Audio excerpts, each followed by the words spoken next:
one of President-elect Trump's biggest selling points to the American public. $8,737,540,000. That's the kind of thinking our country needs. Might become one of his biggest weaknesses. Experts say keeping his businesses up and running while leading the country might open Trump up to unprecedented scrutiny and potential corruption allegations, even if he hands control over to his children. We cannot avoid the politics that's going to surround any inquiry into the ethics of the President of the United States. Trump has a stake in over 500 businesses, more than anyone ever elected president. And because the Trump Organization is a closely held private company, we don't even know what the conflicts might be. Federal law governs conflicts of interest, but it doesn't apply to the president or the vice president. Both the criminal conflict of interest statute that applies to most executive branch officials and the Ethics in Government Act that applies to most government officials of any kind, none of that applies to the president. To steer clear of controversy, former presidents and vice presidents have, for the most part, followed an important tradition.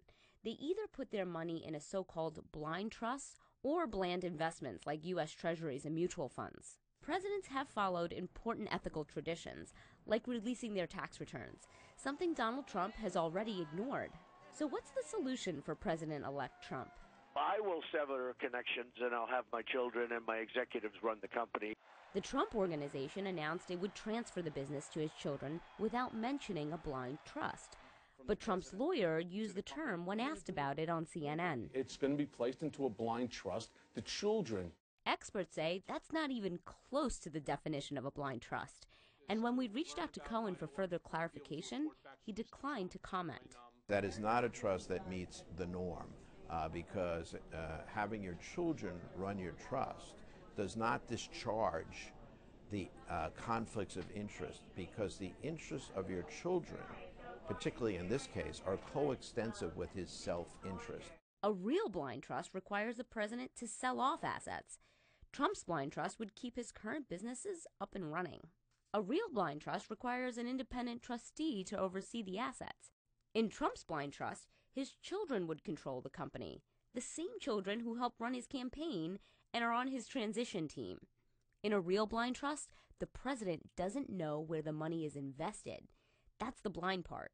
Trump already knows where all of the investments are. If you know you own the Empire State Building and you put it into a blind trust, you don't forget that you own the Empire State Building.